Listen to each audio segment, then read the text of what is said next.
ಸ್ಯಾಂಡಲ್ವುಡ್ನಲ್ಲಿ ಲೈಂಗಿಕ ದೌರ್ಜನ್ಯದ ವಿಚಾರದಲ್ಲಿ ಇವತ್ತು ಹಲವರು ಹೋಗಿ ಮುಖ್ಯಮಂತ್ರಿಗಳನ್ನು ಭೇಟಿ ಮಾಡಿದ್ದಾರೆ. ಫೈರ್ ಅನ್ನೋ ನಿಯೋಗ 130 ಜನ ಸಹಿ ಮಾಡಿದ್ದಾರೆ. ಮುಖ್ಯಮಂತ್ರಿಗಳು ಆಯಿತು ಒಂದು ಕಮಿಟಿ ಮಾಡಿ ಅದನ್ನು ಚರ್ಚೆ ಮಾಡಿ ಏನು ಮಾಡಬೇಕೋ ಮಾಡೋಣ ಅಂತ ಹೇಳಿದ್ದಾರೆ. ಮೇ ಬಿ ಅಪಾಯಿಂಟ್ ಮಾಡ್ಬೋದು ಅನ್ಸುತ್ತೆ ಯಾರು ನಿವೃತ್ತ ನ್ಯಾಯಮೂರ್ತಿಗಳನ್ನು, ಬಿಕಾಸ್ ಅದನ್ನು ಮಾಡದೇ ಇರೋಕ್ಕಾಗದೇ ಇರೋಂಥದ್ದೇನಲ್ಲ ಅದು. ನೋಡೋಣ ಅದು ಏನಾಗತ್ತೆ ಅಂತ. ಅದಕ್ಕೆ ಕುರಿತಂತೆ ಇವತ್ತು ನಿಯೋಗಕ್ಕೆ ಹೋಗಿದ್ದವರು ಉಳಿದವರು ಹೇಳಿದ್ದು ಹೀಗೆ. ಈಗ ಕೊಟ್ಟವ್ರೆ ಕೊಟ್ಟಿದ್ದಾರೆ ಅವರು ಕೇರಳದಲ್ಲಿ ಆಗಿರ್ತಕ್ಕ ಅದೇ ರೀತಿಯಲ್ಲಿ ಮಾಡ್ತಿದ್ದಾರೆ.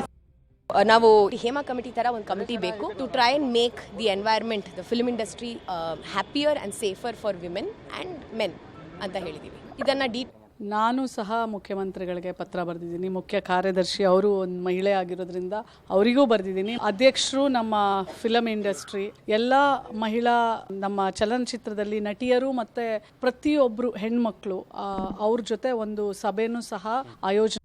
ಹೈಕೋರ್ಟ್ ನಿವೃತ್ತ ಹೈಕೋರ್ಟ್ ನ್ಯಾಯಾಧೀಶರು ಅಥವಾ ಸುಪ್ರೀಂ ಕೋರ್ಟ್ ನ್ಯಾಯಾಧೀಶರು ಒಂದು ಕಮಿಟಿ ಕಾನ್ಸ್ಟಿಟ್ಯೂಟ್ ಮಾಡಿ ಅದಕ್ಕೆ ರೂಲ್ಸ್ ಸ್ಟ್ರಿಂಜೆಂಟ್ ರೂಲ್ಸ್ ಫಾರ್ಮೇಷನ್ ಮಾಡಿ ರೂಲ್ಸ್ ಫಾರ್ಮೇಷನ್ ಮಾಡೋದು ಯಾರು ಸರ್ಕಾರ ಟು ಬಿ ಕಾನ್ಸ್ಟಿಟ್ಯೂಟ್ ಅದನ್ನು ಮಾಡಿದ್ರೆ ಒಳ್ಳೇದು ಅಂತ ನಾನು ಊಹೆ ಮಾಡಿ ನಮ್ಗೆ ಇಲ್ಲಿವರೆಗೂ ಯಾವುದೇ ಥರದ ಅಂಥದ್ದು ಬಂದಿಲ್ಲ. ಬಂದಾಗ ಬಿಜೆಪಿ ಅವಧಿಯ ಹಗರಣಗಳ ಬಗ್ಗೆ ಸಂಪುಟ ಸಭೆಯಲ್ಲಿ ಚರ್ಚೆಯಾಗಿದೆ. ಕೋವಿಡ್ ಮಧ್ಯಂತರ ವರದಿ ಬಗ್ಗೆ ಹೆಚ್ಚಿನ ಅಧ್ಯಯನ ನಡೆಸಲು ಅಧಿಕಾರಿಗಳಿಗೆ ಸಿಎಂ ಸೂಚನೆ ಕೊಟ್ಟಿದ್ದಾರೆ. ಇನ್ನು ಮಹದಾಯಿ ಯೋಜನೆಗೆ ಅನುಮತಿಯನ್ನ ವನ್ಯಜೀವಿ ಮಂಡಳಿ ಕೊಟ್ಟಿಲ್ಲ, ಹಾಗಾಗಿ ಸುಪ್ರೀಂ ಕೋರ್ಟ್ಗೆ ಹೋಗ್ತೀವಿ ಅಂತ ತಿಳಿಸಿದ್ದಾರೆ.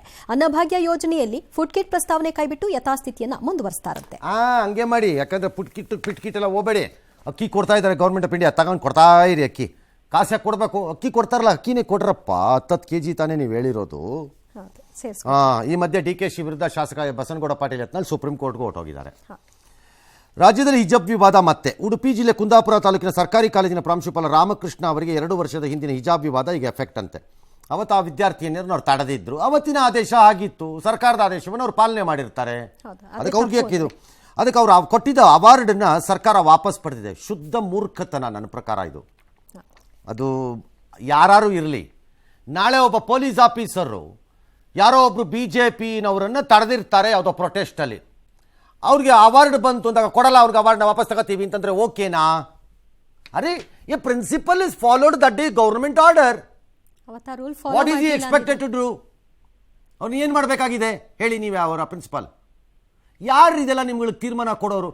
ಕೊಡೋದಕ್ಕೆ ಬದಲು ಯೋಚನೆ ಮಾಡ್ಕೋಬೇಕಾಗಿತ್ತು. ಅವಾಗ ಯಾರೋ ಆಕ್ಷೇಪ ಪಟ್ಟಿದ್ರು, ಅದಕ್ಕೆ ಕೊಡಲ್ಲ ಅಂತಂದ್ರೆ ವೆರಿ ಬ್ಯಾಡ್ ಪ್ರೆಸಿಡೆಂಟ್ ಅಂತ ದಾರಿ ಮಾಡ್ತಾ ಇದ್ದೀರಿ. ಐ ಆಮ್ ಟೆಲಿಂಗ್ ಯು, ನಾಳೆ ಒಂದು ದಿನ ಪೊಲೀಸ್ ಆಫೀಸರ್ಗೆ ಚೀಫ್ ಮಿನಿಸ್ಟರ್ಸ್ ಮೆಡಲ್ ಅನ್ನು ಕೊಡಬೇಕಾದ್ರೆ ಇವ್ ನಮ್ಮನ್ನು ಅಡ್ಡ ಹಾಕಿ ತಡೆದಿದ್ದ, ಲಾಠಿನಲ್ಲಿ ತಳ್ಳಿದ್ದ, ಹಾಗಾಗಿ ನಾವು ಕೊಡಲ್ಲ ಅವ್ರಿಗೆ ಅಂತ ಅಂದ್ರು ಅನ್ನಬಹುದು. ಆಗ ಇಲ್ಲ ಅವ್ರು ಕಾನೂನು ಪಾಲನೆ ಮಾಡ್ತಾ ಇದ್ರು. ಇಲ್ಲೇನು ಆದೇಶ ಪಾಲನೆ ಮಾಡ್ತಿದ್ದಾರೆ ಆ ಪ್ರಿನ್ಸಿಪಲ್. ಆ ಪ್ರಿನ್ಸಿಪಲ್ಗೆ ಸರ್ಕಾರ ಕೊಡೋ ಅಂತ ನಿಮ್ಮ ಪ್ರಶಸ್ತಿ ಏನು ವ್ಯತ್ಯಾಸ ಮಾಡಲ್ಲ. ಅವ್ರ ಜೀವನದಲ್ಲಿ ಏನು ದೊಡ್ಡ ಬದಲಾವಣೆ ಆಗಲ್ಲ. ನಿಮಗೆ ಮಾನ ಮರ್ಯಾದೆನ ನೀವು ಹಾಳು ಮಾಡ್ಕೋತೀರಿ ಅಷ್ಟೇ ಸರ್ಕಾರದವರು. ಅದರ ಬದಲು ಜನ ಹಿಂಗೆ ಮಾಡಿ ಅವ್ರಿಗೆ ಬಹುದೊಡ್ಡ ಪ್ರಶಸ್ತಿ ಯಾವುದಪ್ಪ ಅಂದರೆ ಎಲ್ಲರೂ ಒಂದು ಕಾಗದ ಬರೀರಿ, ಒಳ್ಳೇದು ಪ್ರಿನ್ಸಿಪಾಲ್ರೇ ನಿಮಗೆ ಸರ್ಕಾರ ಕೊಡದಿದ್ರೇನು, ಜನ ಮೆಚ್ಚಿದ ಪ್ರಾಂಶುಪಾಲ ಅಂತ ನಾವೇ ಕೊಡ್ತೀವಿ ತಗೊಳ್ಳಿ ಅಂತ.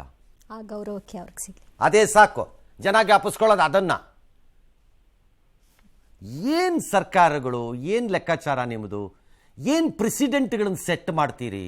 ಯಾರು ಸರ್ಕಾರ ನಡೆಸ್ತಾರೆ? ನಾಳೆ ಮಧ್ಯಾಹ್ನ 12:05ಕ್ಕೆ ಎತ್ತಿನಹೊಳೆ ಯೋಜನೆಯ ಮೊದಲ ಹಂತಕ್ಕೆ ಮುಖ್ಯಮಂತ್ರಿಗಳು ಚಾಲನೆ ಕೊಡ್ತಾರೆ. ಇವತ್ತು DCM DK ಶಿವಕುಮಾರ್ ಸ್ಥಳಕ್ಕೆ ಹೋಗಿದ್ರು, ಪರಿಶೀಲನೆ ನಡೆಸಿದ್ರು, ಮಾತನಾಡಿದ್ದಾರೆ. ಏನು ಹೇಳಿದ್ದಾರೆ ನೋಡೋಣ. ಆಲ್ಮಟ್ಟಿ ಅಬ್ದುಲ್ ಕಲಾಂ ಅವರು ಬಂದು 2006ರಲ್ಲಿ ಪ್ರಾರಂಭ ಮಾಡಿದ್ರು. ಅದಾದ ನಂತರ ಈ ನಮ್ಮ ಬಯಲು ಸೀಮೆ ಬರಗಾಲದ ಪ್ರದೇಶಗಳಿಗೆ ನೀರು ತೆಗೆದುಕೊಂಡು ಹೋಗ್ತಾ ಇರೋಂಥದ್ದು ಒಂದು ದೊಡ್ಡ ಭಗೀರಥ ಪ್ರಯತ್ನವನ್ನು ನಾವು ಮಾಡಿದ್ದೇವೆ. ಅನೇಕರು ಟೀಕೆ ಮಾಡ್ತಾ ಇರ್ಬೋದು, ಟೀಕೆಗಳು ಸಾಯ್ತವೆ, ಕೆಲಸಗಳು ಉಳಿತವೆ. ಪಕ್ಷ ಭೇದವನ್ನು ಮರೆತು ಎಲ್ಲರೂ ಬನ್ನಿ ಅಂತ ಕರೆದಿದ್ದಾರೆ. ಭೂಸ್ವಾಧೀನ ಹೆಸರಲ್ಲಿ KIADBಯಲ್ಲಿ 100 ಕೋಟಿ ಅಕ್ರಮ ಪ್ರಕರಣ ಸಂಬಂಧ KIADB ಕಚೇರಿ ಮೇಲೆ ಇಡಿ ರೇಡ್ ಮಾಡಿತು. ಮಾಜಿ ವಿಶೇಷ ಭೂಸ್ವಾಧೀನಾಧಿಕಾರಿ ವಸಂತ್ ಕುಮಾರ್ ದುರ್ಗಪ್ಪ ಸಜ್ಜನ್, ಲ್ಯಾಂಡ್ ಬ್ರೋಕರ್ ವಯೂಬ್ ಅಲ್ಲಾಭಕ್ಷ ದುಂಡಾಸಿಯನ್ನ ಬಂಧಿಸಲಾಗಿದೆ. ಸೆಪ್ಟೆಂಬರ್ 3ರಂದು ಬೆಂಗಳೂರಿನಲ್ಲಿ ಬಂಧನ ಮಾಡಲಾಗಿದೆ ಅಂತ ಇಡಿ ಮಾಧ್ಯಮ ಪ್ರಕಟಣೆಯನ್ನು ಹೊರಡಿಸಿದೆ. ರಾಯಚೂರು ಜಿಲ್ಲೆಯ ಮಾನ್ವಿ ತಾಲೂಕಿನ ಕಪಗಲ್ ಬಳಿ ಇವತ್ತು ನಡೆದ ಖಾಸಗಿ ಶಾಲೆ ಬಸ್ಸು ಹಾಗೂ ಸರ್ಕಾರಿ ಬಸ್ನ ಮುಖಾಮುಖಿ ಡಿಕ್ಕಿನಲ್ಲಿ 2 ವಿದ್ಯಾರ್ಥಿಗಳು ಸಾವನ್ನಪ್ಪಿದ್ದಾರೆ. 17 ಜನ ಗಾಯಗೊಂಡಿದ್ದಾರೆ. 3 ಜನರ ಪರಿಸ್ಥಿತಿ ಚಿಂತಾಜನಕ. ಇದಕ್ಕೆ ಚಾಲಕರು ಅತಿ ವೇಗ ಒಂದು ಕಾರಣವಾಗಿದ್ದರೆ ರಸ್ತೆಯಲ್ಲಿನ ತಗ್ಗು ಗುಂಡಿಗಳಿಂದ ಈ ಅಪಘಾತ ನಡೆದಿದೆ ಅಂತ ಹೇಳ್ತಿದ್ದಾರೆ. ಅದು ರಸ್ತೆನೋ ಅಥವಾ ಚಂದ್ರಲೋಕದ ಭೂಪ್ರದೇಶವೋ ನನಗೆ ಅರ್ಥವಾಗ್ತಾ ಇಲ್ಲ. ವೇಗಾನೂ ಇರ್ಬೋದು, ನಾನು ಇಲ್ಲ ಅಂತ ಹೇಳ್ತಿಲ್ಲ, ಎಚ್ಚರಿಕೆಯಿಂದ ಇರಬೇಕು.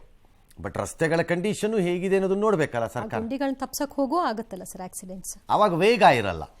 ಗುಂಡಿ ತಪ್ಪಿಸ್ತಾ ಇದ್ದವನು ವೇಗದಲ್ಲಿ ತಪ್ಪಿಸೋದವನು ಇನ್ನೂ ಹೆಚ್ಚು ಎಚ್ಚರಿಕೆಯಿಂದ ಇರಬೇಕು. ಏನೇ ಮಕ್ಕಳಂತೂ ಹೋದ್ವು ಅಷ್ಟೇ ಪಾಪ. ಈಗ ಉಚಿತ ಚಿಕಿತ್ಸೆ ಕೊಡ್ತೀವಿ, ಅದನ್ನೆಲ್ಲ ಮಾಡ್ಬೋದು. ರಸ್ತೆ ಸರಿ ಮಾಡ್ತೀವಿ, ಇನ್ನೊಂದ್ಸರಿ ಹಿಂಗೆ ಆಗ್ದಾಗ ಮಾಡೋಣ ಅಲ್ಲ, ಉಚಿತ ಚಿಕಿತ್ಸೆ ಕೊಡೋಣ. ಅವ್ರು ಸತ್ತಿದ್ದಾರೆ, ಅವ್ರ ಮನೆಗೆ ಪರಿಹಾರ ಕೊಡೋಣ. ಮುಂದಾಗದೆ ಇರೋದು ನೋಡಿ. ಏನೀಗ ಪರಿಹಾರ ಕೊಟ್ಟರಾಯ್ತು. ಗ್ಯಾರಂಟಿ ಯಾವುದು? ಇದು ಒಂದು ಗ್ಯಾರಂಟಿ.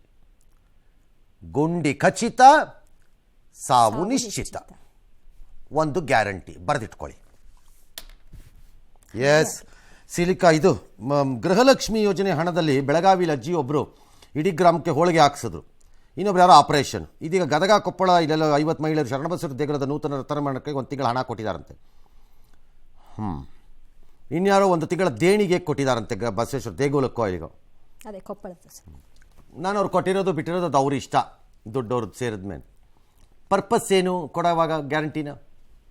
ಬಡವರ ಅನುಕೂಲ. ಬಡತನದಲ್ಲಿ ಅವರ ಜೀವನ ಸುಧಾರಿಸಬೇಕು, ಅದರಿಂದಲೇ ಅವರು ಬದುಕುವಂತೆ ಪರಿಸ್ಥಿತಿ. ಹಾಗಾಗಿ ಅಕ್ಕಿ ಕೊಡ್ತಾ ಇದ್ದೀವಿ. ಯಾಕೆ? ಬದುಕಬೇಕ್ರಿ, ಸಾಯ್ಬಾರ್ದು. ಕರೆಕ್ಟ್. 2,000 ರೂಪಾಯಿ ಕೊಡ್ತಾ ಇದ್ದೀವಿ, ಅದರಿಂದ ಬದುಕ್ತಾರೆ ಅಂತಾನೆ. ಇದೇನು ಬದುಕುವ ರೀತಿ? ನಂಬಿಕೆ ಸರಿ, ಅವ್ರು ಕೊಟ್ಟಿದ್ದು ಅವ್ರು ಇಷ್ಟ, ಕಾಸು ಅವ್ರ ಕೈಗೆ ಸೇರಿದ್ಮೇಲೆ ಏನಾದ್ರು ಮಾಡ್ಬೋದು.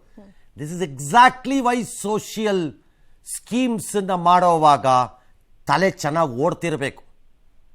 ಮತಗಳಿಗೋಸ್ಕರ ರಾಜ್ಯದ ಬೊಕ್ಕಸವನ್ನು ನಿರ್ನಾಮ ಮಾಡೋದ್ರ ಥರ ಮಾಡ್ಕೊಂಡೋದ್ರೆ ಇದೇ ಆಗೋದು. ಪಂಜಾಬ್ ಆಗಿದೆ ಇವತ್ತು. ಪಂಜಾಬಲ್ಲಿ ಪೆಟ್ರೋಲಿನ ವ್ಯಾಟ್ನ ರೈಸ್ ಮಾಡಿದ್ರು, ಪವರ್ ಸಬ್ಸಿಡಿನ ಕಿತ್ತಾಕಿದ್ರು. ಅದನ್ನ ಹೇಳೇ ಬಂದಿದ್ರು ಅಧಿಕಾರಕ್ಕೆ. ಕೇರಳ ಕಾಗದ ಬರೆದಿದೆ ಗೌರ್ಮೆಂಟ್ ಆಫ್ ಇಂಡಿಯಾಗೆ, ಸಾಲನ ಅರ್ಲಿ ಎತ್ಕೊಳ್ಳೋಕ್ಕೆ ಪರ್ಮಿಷನ್ ಕೊಡಿ ಅಂತ. ಪಂಜಾಬ್ ಹೋಗಿದೆ, ಹೆಚ್ಚು ಕಡಿಮೆ ಪಾಪರ್ ಚಿಟ್ಟಿ ಲೆವೆಲ್ಗೆ ಬಂದು ನಿಂತ್ಕೊಂಡು ಆಗೋಗಿದೆ ಈಗ. ಅದು ಕೇರಳದ ಪರಿಸ್ಥಿತಿ ಹೋಗಿದೆ ಈಗ. ರಾಜ್ಯ ಪರಿಸ್ಥಿತಿ ಕಾಯ್ತಾ ಇರಿ ಸ್ವಲ್ಪ, ಇನ್ನೂ ಇದೆ. ಇದ್ರದ್ದು ತುಂಬ ಡಾಟಾ ನನ್ನ ಹತ್ರ ಕಲೆಕ್ಟ್ ಮಾಡ್ಕೊಂಡು ಇಟ್ಕೊತಾ ಇದ್ದೀನಿ. ಯಾವ ಥರದ್ದು ಒಳ್ಳೆ ದಿನ ಬರಲಿ ಎಲ್ಲ ಎಕ್ಸ್ಪ್ಲೈನ್ ಮಾಡೋಣ ಅಂತ.